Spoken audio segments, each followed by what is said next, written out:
Hi అండి, నమస్తే. Welcome to Shanti kitchen.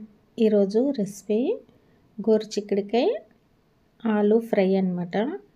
ఈ విధంగా ఫ్రై చేసుకుంటే చాలా బాగుంటుంది. ముందుగా స్టవ్ ఆన్ చేసి కడాయి పెట్టి ఒక 2 స్పూన్లు ఆయిల్ వేసుకోవాలి. ఆయిల్ వేడైన తర్వాత ఆవాలను వేసుకోవాలి. అలాగే కొంచెం ఒక 10 వరకు కూడాను మెంతులు వేసుకుంటే టేస్ట్ చాలా బాగుంటుంది కర్రీ.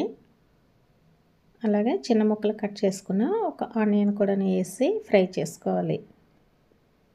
ఈ విధంగా కొంచెం వేగితే సరిపోతుంది. మరి ఎక్కువ కాకుండాను మనము గోరుచిక్కుడుకాయ ఆలు ఫ్రై చేసేటప్పుడు కూడాను ఆనియన్ అంతా బాగా ఫ్రై అయిపోతుంది.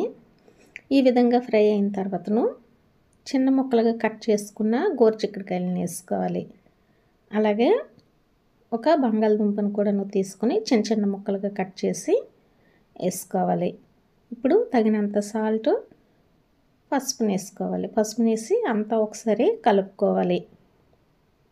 ఈ గోరుచిక్కుడుకాయ ఈ ఆలు అంతా కూడాను మనకి ఫ్రై అవ్వాలి. కొంచెం మనకి పోపులో మగ్గితే బాగుంటుంది. ఈ విధంగా అంతా కలుపుకొని మూత పెట్టి మగ్గనివ్వాలి. మధ్యలో ఒకసారి కలుపుకుంటూ చూసుకోవాలి. ఈ విధంగా అంతా కూడాను మనకి బాగా మగ్గిపోవాలి. కొంచెము గోరుచిక్కుడుకాయ ఆలు కొంచెం ఉడికిన తర్వాతను మనకి కర్రీకి సరిపడినంత కారం వేసుకోవాలి. అలాగే ధనియా పౌడరు, కొంచెం గరం మసాలా వేసుకోవాలి. కొంచెం మసాలాను వేసుకుంటే సరిపోతుంది.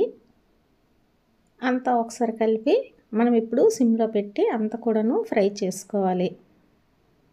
మధ్య మధ్యలో కలుపుకుంటూ ఫ్రై చేసుకోవాలి. ఈ కర్రీ అన్నంలోకైనా చపాతీకైనా చాలా బాగుంటుంది. మనకి గోరుచిక్కుడుకాయలు తీసుకుంటే మనకి హెల్త్కి కూడాను చాలా మంచిదన్నమాట. ఈ గోరుచిక్కుడుకాయలు టేస్ట్ కూడాను చాలా బాగుంటుంది. అంత కూడాను ఈ విధంగా ఫ్రై అవ్వాలి. మధ్య మధ్యలో కలుపుకుంటూ చూసుకోవాలి. మనం సిమ్లో ఉంచుకునే ఫ్రై చేసుకోవాలి. ఇప్పుడు ఈ కర్రీ అంతా బాగా ఫ్రై అయిన తర్వాత ఒకసారి కలిపి స్టవ్ ఆఫ్ చేసుకోవాలి. చాలా సింపుల్గానే తయారు చేసుకోవచ్చు. అలాగే టేస్ట్ కూడా చాలా బాగుంటుంది. అన్నంలోకైనా చపాతీకైనా సరే చాలా బాగుంటుంది. ఈ వీడియో మీకు నచ్చినట్లయితే లైక్ చేసి షేర్ చేసుకోండి. మరిన్ని మంచి రెసిపీస్ కోసం మా ఛానల్ని సబ్స్క్రైబ్ చేసుకోండి. Thank you for watching.